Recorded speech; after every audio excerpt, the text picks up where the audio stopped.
अस्सलाम वालेकुम व्यूवर्स, कैसे हो आप सब। उम्मीद है खैरियत से होंगे।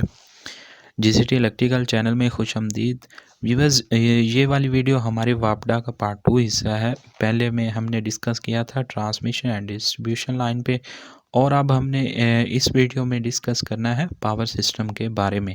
अगर आपने मेरा चैनल सब्सक्राइब नहीं किया तो चैनल को सब्सक्राइब कर दें और वीडियो को लाइक ज़रूर कीजिएगा दोस्तों। तो चलते हैं आज के टॉपिक की तरफ। तो जैसा कि आपको मालूम है कि आज का जो हमारा टॉपिक है वो है पावर सिस्टम।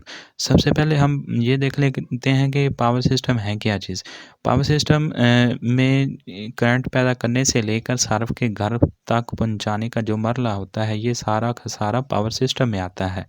तो इसके मज़ीद स्टेप्स हैं, इसके 4 स्टेप हैं। 4 स्टेप के ज़रिए एक जनरेटिंग हाउस से लेकर सार्फ के घर तक जो है वो इलेक्ट्रिसिटी पहुंचती है, करंट पहुंचती है।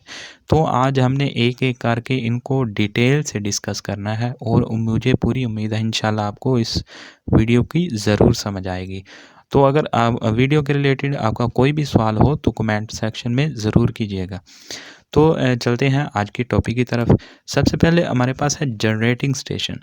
जनरेटिंग स्टेशन क्या होता है, मेरी पहले भी एक वीडियो मौजूद है जनरेटिंग स्टेशन पे डिटेल से, लेकिन मैं आपको यहाँ इशारतन ये बताऊंगा कि जनरेटिंग स्टेशन एक ऐसी जगह होती है जहाँ पर 3 फेज़ अल्टरनेटर जनरेटरों की मदद से इलेक्ट्रिकल पावर पैदा की जाती है, इलेक्ट्रिकल करंट पैदा की जाती है। क्या होता है कि एक सिंपल सी जगह होती है, वहाँ पर जनरेटर रखे होते हैं, और जनरेटर टरबाइन जब उन जनरेटर की शाफ्ट को घुमा देती है तो वहाँ पे वोल्टेज पैदा हो जाते हैं। वो जगह क्या कहलाती है, वो जगह जनरेटिंग स्टेशन कहलाती है। उसके बाद जो पाकिस्तान में या हर कंट्री में जो जनरेटिंग वोल्टेज है वो अलग अलग होते हैं। जो पाकिस्तान में अगर हम बात करें तो पाकिस्तान में जो जनरेटिंग वोल्टेज है वो 11.5 और मैक्सिमम 12 किलो वोल्ट पैदा होते हैं। जो मैक्सिमम है वो पाकिस्तान में 12 किलो वोल्ट होते हैं, और अमूमन दूसरे कंट्रीज़ में भी इसी तरह होता है, लाइका इंडिया। तो उसके बाद क्या होता है कि उसके बाद हमारा एक स्टेप अप ट्रांसफार्मर लगा होता है। तो हम इन 12 किलो वोल्ट को देते हैं स्टेप अप ट्रांसफार्मर पे, तो वो उनको 132, 222 और 500 केवी किलो में कन्वर्ट कर देता है। 132, 220 और 500 किलो वोल्ट में उसको स्टेप अप कर देता है जो हमारा ट्रांसफार्मर होता है। तो जनरेटिंग स्टेशन में ये वाला सिलसिला होता है। उसके बाद हमारा शुरू हो जाता है दूसरा स्टेप। दूसरे स्टेप में आता है ट्रांसमिशन नेटवर्क। ट्रांसमिशन नेटवर्क क्या होता है? ट्रांसमिशन लाइन मैंने आपको पिछले लेक्चर में बताया था, अगर आपने वो नहीं देखा तो वो पहले ज़रूर देखें, उसके बाद ये देखें, आपको मज़ीद समझ आएगी। ट्रांसमिशन नेटवर्क में क्या होता है कि हमारे पास बिजली की वो लाइनें होती हैं जिनकी मदद से इलेक्ट्रिकल पावर को हम जनरेटिंग स्टेशन से डिस्ट्रीब्यूशन सब स्टेशन तक पहुंचाते हैं। जनरेटिंग स्टेशन क्या होते हैं? जहां से हम बिजली पैदा करते हैं, यहाँ से हम बिजली को यहाँ तक पहुंचाते हैं किन के ज़रिए? ट्रांसमिशन नेटवर्क के ज़रिए, ट्रांसमिशन लाइन के ज़रिए। तो इन ट्रांसमिशन नेटवर्क की आगे मज़ीद 2 टाइप्स होती हैं, 2 तरह की ये ट्रांसमिशन लाइंस होती हैं। एक होती है प्राइमरी ट्रांसमिशन लाइन, एक होती है सेकेंडरी ट्रांसमिशन लाइन। जो प्राइमरी ट्रांसमिशन लाइन होती है वो ऐसी लाइन होती है जो जनरेटिंग स्टेशन को एक्स्ट्रा हाई वोल्टेज, जिसमें हमारे पास 500 और 220 किलो वोल्ट होते हैं, ये जो लाइंस होती हैं ये प्राइमरी ट्रांसमिशन लाइन होती हैं, जो 500 केवी और 220 केवी की होती हैं, एक्स्ट्रा हाई वोल्टेज। और ये हमारे ग्रिड स्टेशन को ग्रिड स्टेशन के साथ जुड़ी होती हैं। उसके बाद होती है इसकी दूसरी type secondary transmission network. Secondary transmission network में ऐसी लाइनें ऐसी लाइनें होती हैं जो बड़े ग्रिड स्टेशन को जोड़ती हैं हमारे डिस्ट्रीब्यूशन सब स्टेशन के साथ। मतलब कि 2 तरह की लाइनें होती हैं, एक जोड़ती हैं इससे जुड़ी होती हैं, और एक इसके साथ जुड़ी होती हैं।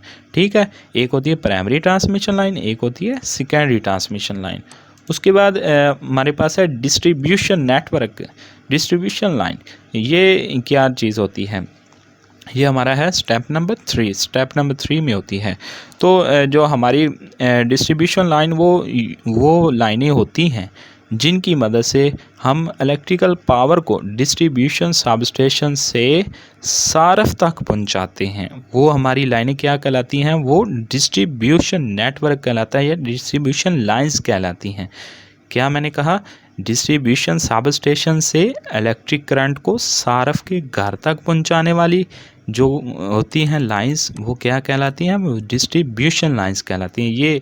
ये वाली आपने गली मोहल्लों में और सिटीज़ में ये लाइनें ज़रूर देखी होंगी, ये कहलाती हैं डिस्ट्रीब्यूशन लाइंस। तो इसकी मज़ीद आगे दो टाइप्स हैं, जिसमें प्राइमरी डिस्ट्रीब्यूशन लाइंस आ जाती है और सेकेंडरी डिस्ट्रीब्यूशन लाइंस आ जाती है।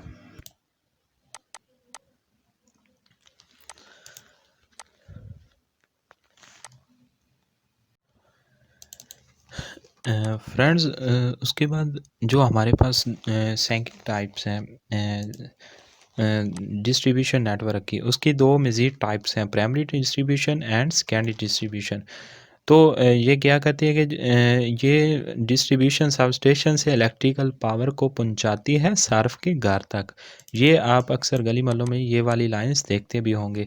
तो ये पोल्स के ज़रिए इलेक्ट्रिकल पावर को सबस्टेशन से सार्फ के घर तक पहुंचाती हैं।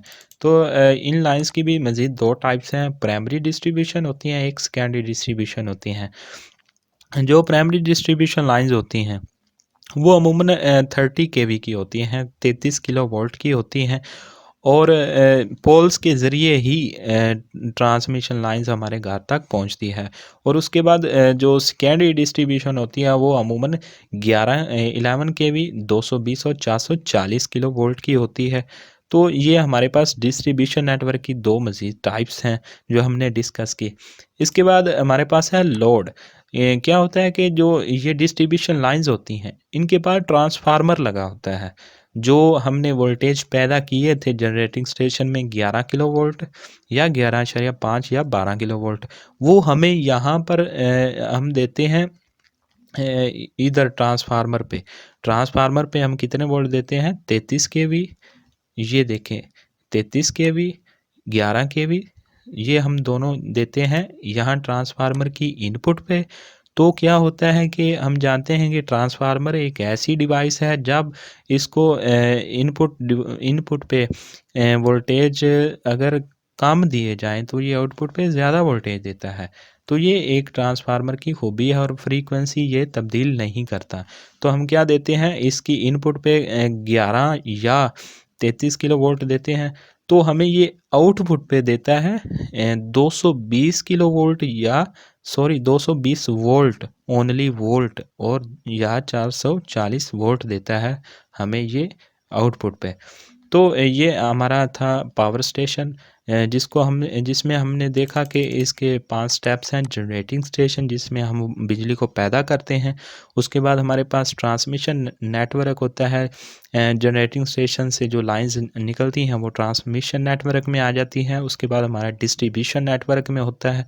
डिस्ट्रीब्यूशन नेटवर्क वो लाइंस होती हैं जो हमें गली मोहल्लों में या अक्सर शहरों में नज़र आती हैं।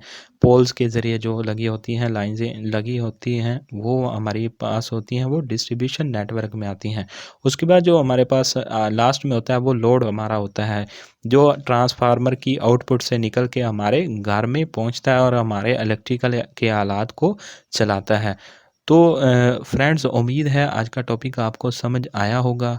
अगर इस टॉपिक के रिलेटेड आपका कोई भी सवाल है तो कमेंट सेक्शन में करें, मैं इसका जवाब ज़रूर दूंगा। तो मिलते हैं नेक्स्ट वीडियो में, तब तक के लिए अल्लाह हाफिज़, अपना बहुत सारा ख्याल रखिएगा।